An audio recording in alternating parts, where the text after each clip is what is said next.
Hello friends, welcome to ma'am stitching. आज के আমি আবার এসে গেছি তোমাদের সামনে। আজকে দেখবো কিছু আমরা স্ট্রাকচার আমরা কিভাবে তৈরি করব। চলো দেখে নিই। Let's start.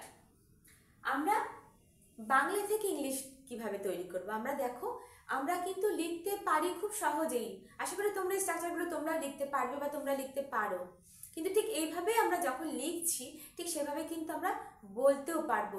যখন আমাদের লেখাটা খুব স্মুথলি হয়ে যাবে তখন আমরা খুব স্মুথলি বলতেও পারবো। তাহলে কিছু বলারও আমাদের কিছু টেকনিক আছে আর লেখারও কিছু ট্রিক্স আছে, চলো সেগুলো আমরা দেখে নিই। আমরা যেভাবে বাংলা বলি আমরা কিন্তু ইংলিশটা সেভাবে লিখি না। ইংলিশের স্ট্রাকচারটা আলাদা, সেটা তোমাদের আমি আগে দেখিয়েছি যে কীভাবে বিভিন্ন রকমের স্ট্রাকচার আছে। অ্যাকর্ডিং টু স্ট্রাকচার আমরা সেন্টেন্স কমপ্লিট করি। ঠিক আছে, চলো আমরা দেখে নিই। এখানে আছে আমি রামের সাথে রোজ বাজার যাই। আমি রামের সাথে রোজ বাজার যাই। এখানে সাবজেক্টকে, এখানে কে যায়? আমি। আমরা প্রথমে কাকে চুজ করবো? সাবজেক্টকে। এখানে আমি অর্থাৎ আই। তারপরে কি? আমার পরে সাবজেক্টের পরে কে আসে? আমরা জানি ভার্ব আসে। অ্যাকর্ডিং টু আমরা টেন্স। তাহলে আমি যাই, এখানে দেখো এই দিকে চলে আসলাম, এখানে চলে আসলাম একেবারে এন্ডে অর্থাৎ রাইট সাইডে। লেফট সাইড থেকে আমাদের শুরু হয়েছে কিন্তু তারপরে লেফট সাইডে আমাদের শুরু করব কাকে দিয়ে? সাবজেক্টকে দিয়ে অর্থাৎ কর্তা, যে কাজটা করে। ঠিক আছে, তারপরে কিন্তু আমরা চলে যাব একেবারে যেখানে আমরা দেখি অবজেক্ট যেখানে থাকে কিন্তু সেখানে কি আছে? যাই। আমি যাই। তাহলে যাওয়ার ইংরেজি কি? এটা কোন টেন্সে আছে? অর্থাৎ এটা আছে সিম্পল প্রেজেন্ট টেন্সে। যে কাজটা আমি রোজ করি, যে কাজগুলো আমরা রোজ করি, তুমি রোজ করো, সেটা অর্থ সেখানে সেই ভাবটা আমরা কাকে বসাবো?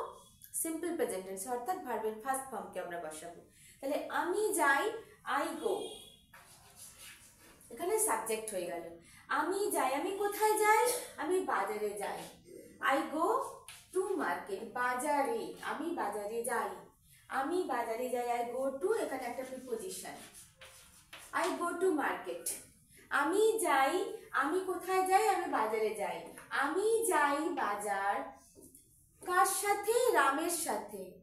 আমি রোজ বাজারে যাই। I go to market every day with Ram. বা এটাও তুমি লিখতে পারো I go to market with Ram.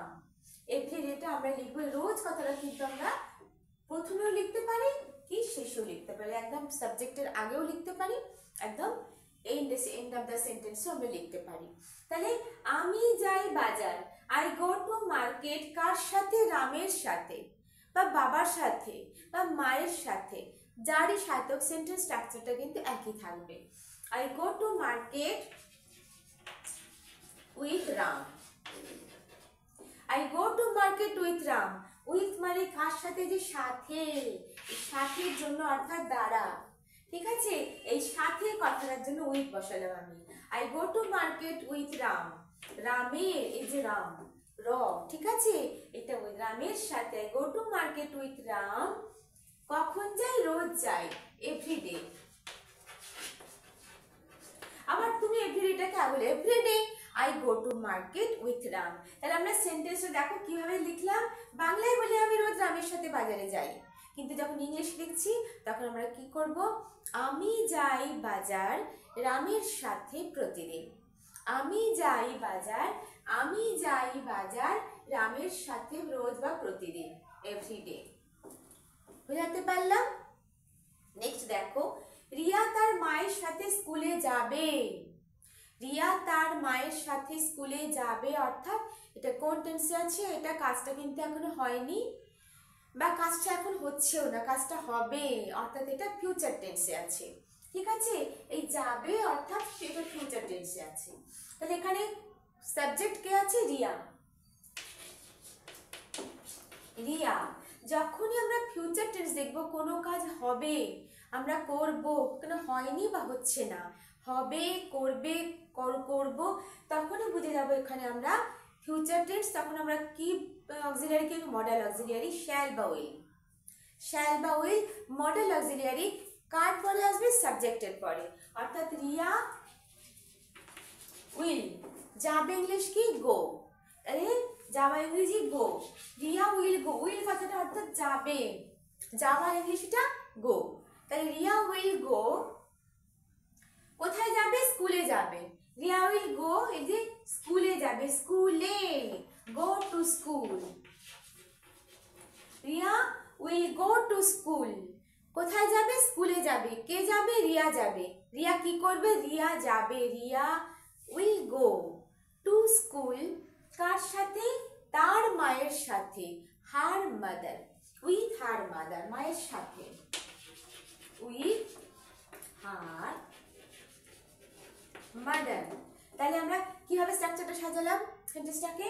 Riya অর্থাৎ এখানে সাবজেক্ট, তারপরে আমরা চলে গেলাম রাইট সাইডে।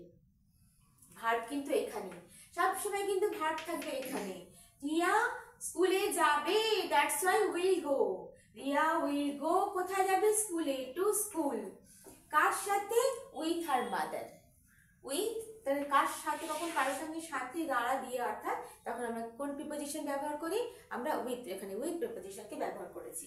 নেক্সট দেখো, রবিবার সন্ধ্যায় কম্পিউটার ক্লাসে যাব। আমি রবিবার সন্ধ্যায় কম্পিউটার ক্লাসে যাব। তাহলে এখানে এটা কোন টেন্সে আছে? এটা ফিউচার টেন্সে আছে। আমি যাব অর্থাৎ এখনো যাইনি বা গিয়েছিলাম না, আমি যাব, কাজটা এখনো হয়নি। তাহলে আই, এখানে শ্যাল গো দিতে পারো বা তুমি উইলও দিতে পারো।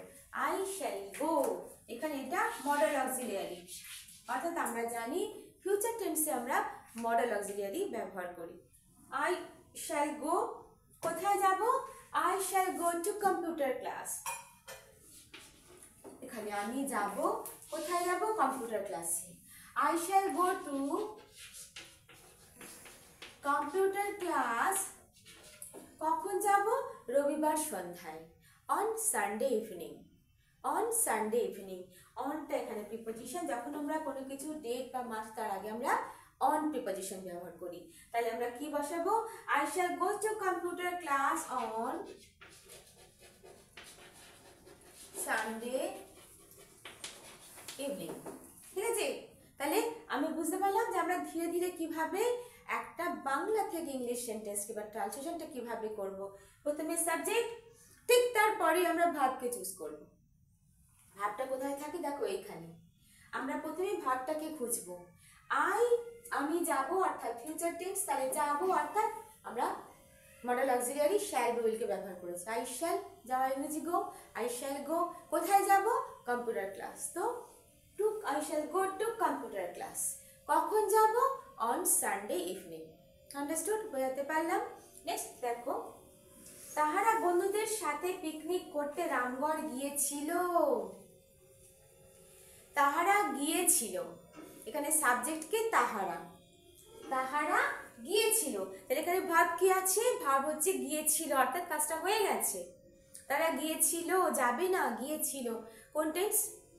পাস্ট টেন্স, অর্থাৎ কাজটা কমপ্লিট হয়ে গেছে। তাহলে এই পাস্ট টেন্সে আমরা ভার্বের কোন ফর্মকে ব্যবহার করি? সেকেন্ড ফর্মকে ব্যবহার করি। তাহলে এখানে যাওয়ার ইংরেজিতে আমরা কি জানি? গো। তা যাওয়ার পাস্টে সেকেন্ড ফর্মে আমরা কি ব্যবহার করব? ওয়েন্ট। তাহলে এখানে সাবজেক্ট কি আছে? তাহারা, অর্থাৎ দে। দে, এইবারে এখানে চলে আসলাম আমি একদম এইখানে। আমি বলেছি একদম সেন্টেন্সের এন্ড অফ দ্য সেন্টেন্সে, অর্থাৎ রাইট সাইডে থাকবে ভার্ব।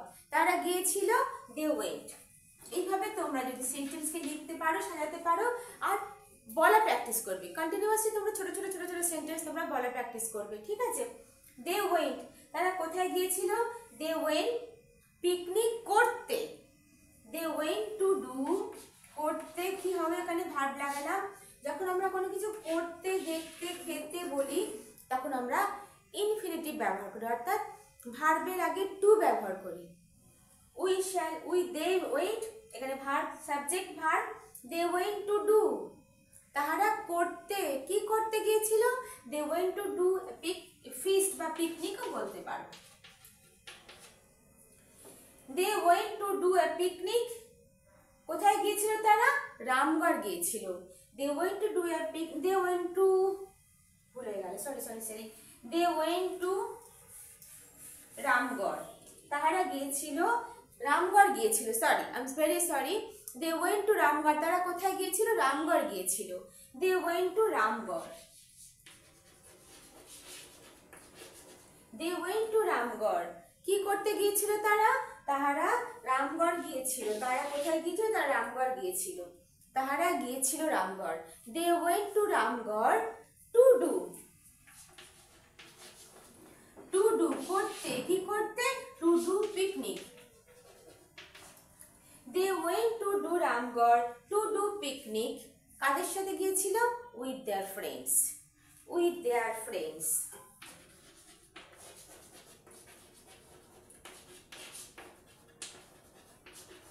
With their friends. তাহলে আমরা কিভাবে লিখলাম? প্রথমে আমরা দেখলাম তাহারা, সাবজেক্ট দে, গিয়েছিল ওয়েন্ট পাস্ট টেন্স অর্থাৎ ভার্বের সেকেন্ড ফর্ম। গো মানে যাওয়া, তার সেকেন্ড ফর্ম গিয়েছিল ওয়েন্ট। দে ওয়েন্ট কোথায় গিয়েছিল? They went to Ramgarh. তাহারা গিয়েছিল রামগড় পিকনিক করতে। টু ডু পিকনিক কাদের সাথে? বন্ধুদের সাথে। With their friends. ঠিক দেখো, লেফট থেকে শুরু, ফির স্টার্ট, তারপরে ভার্ব থেকে আমরা রাইট সাইড। তারা গিয়েছিল রামগড় পিকনিক করতে বন্ধুদের সাথে, ঠিক পরপর পরপর এসেছে। তাহলে আমরা বুঝে গেলাম ঠিক কিভাবে আমরা একটা বাংলা সেন্টেন্স থেকে বাংলা বাক্যকে ইংলিশ বাক্যতে, ইংলিশ সেন্টেন্সে পরিণত করতে গেলে আমাদের কি কি রুলস বা ট্রিক্সকে ফলো করতে হবে। প্রথমে সাবজেক্ট, তারপরে একদম এন্ড অফ দ্য সেন্টেন্সে থাকছে ভার্ব। তারপরে আমরা কোথায় গিয়েছিলাম? ধীরে ধীরে ধীরে ধীরে ওয়ান বাই ওয়ান আমরা আবার লেফট সাইডে চলে আসবো সেন্টেন্সটাকে কমপ্লিট করার জন্য। আশা করি তোমরা বুঝতে পেরেছো যে ঠিক কিভাবে আমরা একটা বাংলা সেন্টেন্সকে, বাংলা বাক্যকে ইংলিশ সেন্টেন্স, ইংলিশ স্ট্রাকচারে পরিণত করবো, একটা সুন্দর বাক্য তৈরি করতে আমরা ঠিক কি কি ফলো করব। আশা করি তোমরা বুঝতে পেরেছো। অবশ্যই তোমরা ভালো লাগলে একটা কমেন্ট করো, লাইক করো, আর ভিডিওটা পুরো দেখো। নেক্সট ভিডিওর জন্য অপেক্ষা করো। টাটা।